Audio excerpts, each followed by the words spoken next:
Good evening, student. Very lovely students. This is a special for my lovely class 10th students, because in that only the acid, base and salt is continue, and in that you have studied about the acid, properties of acid. Now very important point that I want to discuss with you. You are very eager to study of this, that is pH value or pH scale. pH value and pH scale.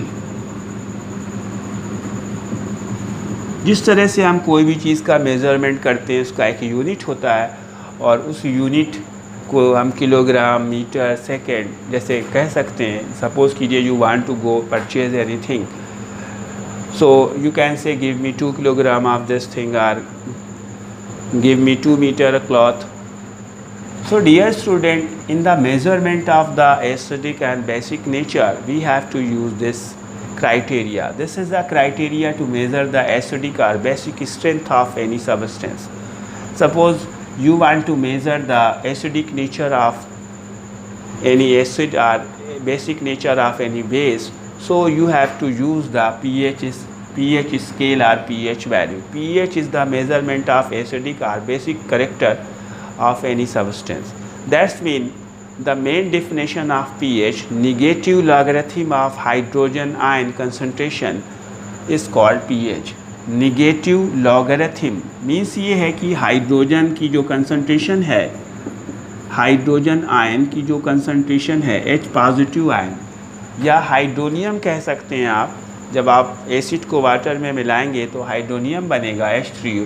कितने hydronium ion बन रहे हैं उसका आप log ले लीजिए negative values पे. Negative log of hydronium ion minus log H positive concentration, that will be called pH. This is the special formula for the pH. अगर आप किसी भी सॉल्यूशन का pH वैल्यू कैलकुलेट करना चाहते हैं तो उस सॉल्यूशन में हाइड्रोजन आयन या हाइड्रोनियम आयन की काउंटिंग कर लीजिए, उसका लॉग ले लीजिए और माइनस लगा दीजिए उसके पहले. That will be the pH of that solution. और आप जब इसको कैलकुलेट करेंगे तो इसकी वैल्यू कहाँ पे आएगी? इसकी वैल्यू pH की वैल्यू 0 से लेकर के 14 के बीच में कुछ आ सकती है.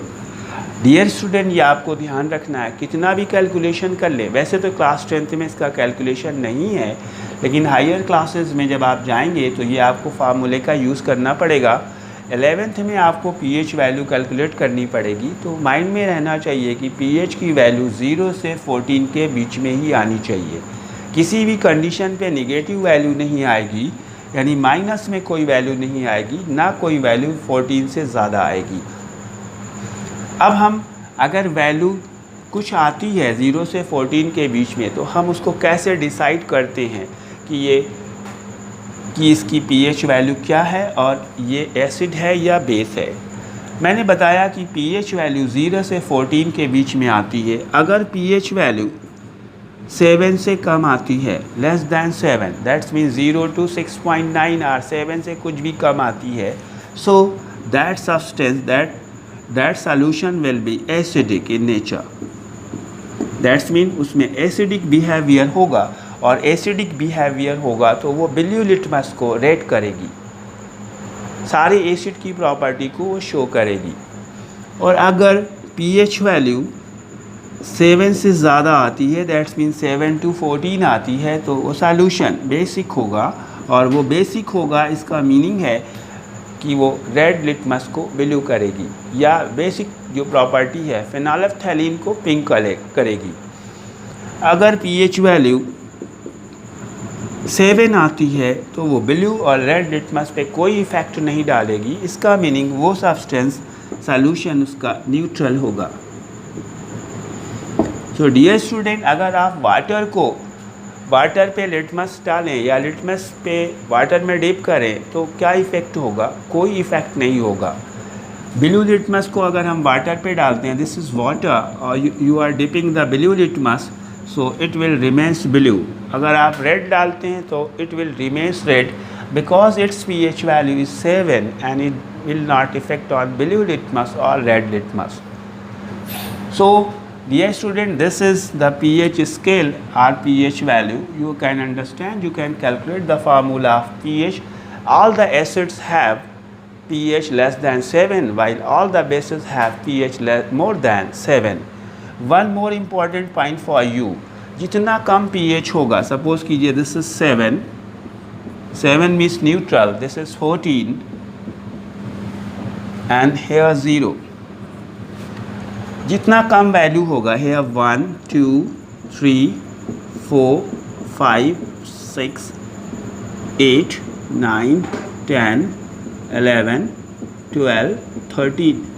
सपोज कीजिए किसी सॉल्यूशन की pH वैल्यू 2 है, pH 2, और कोई दूसरा सॉल्यूशन है उसका pH वैल्यू 6 है तो दोनों एसिडिक, दोनों ब्लू लिटमस को रेट करेंगे क्योंकि दोनों की pH वैल्यू 7 से कम है। लेकिन जिसकी pH वैल्यू कम है, दैट्स मीन 2 वाला, वो ज़्यादा स्ट्रॉन्ग एसिड है, और जिसकी pH वैल्यू 6 है वो कम स्ट्रॉन्ग एसिड है।